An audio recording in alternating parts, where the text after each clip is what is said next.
আসসালামু আলাইকুম এভরিওয়ান, কেমন আছো সবাই? আর ছোট্ট একটি মিনি ব্লগ শেয়ার করছি তোমাদের মাঝে। তো রাত্রি থেকে হঠাৎ করে বাবুর শরীরটা ভীষণ খারাপ হয়ে গেল। তো সে কারণে মনটা একদমই ভালো লাগছিল না। তারপরেও কিছু করার নাই, বেলা 10টা মতো বাজে আর বাবুকে কষ্ট করে একটু ঘুম পাড়িয়ে দিয়েছিলাম। ও বাইরে ঘুমাচ্ছিল, বারান্দায় একটু রোদ্দুর মতো ছিল আর আমি এদিকে রান্না করে নিচ্ছিলাম, আসলে মাছটা ভাজছিলাম।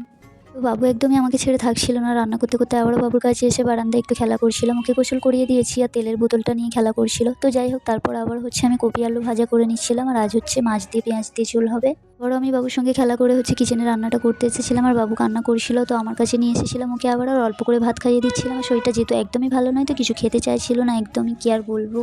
তারপরে অনেক বুঝিয়ে বাজিয়ে অল্প করে একটু ভাত খাওয়ালাম। তারপরে এই যে দেখো, আমি রান্না করছিলাম আর ও খেলা করছিল আমার কাছে। তো তারপর আমি মাছটা রান্না করে নিচ্ছিলাম, তোমরা দেখতেই পাচ্ছ পেঁয়াজ দিয়ে রান্না করেছি আর ফুলকপি আলু ভাজা হয়েছে, আর বেশি কিছু হয়নি আজকে।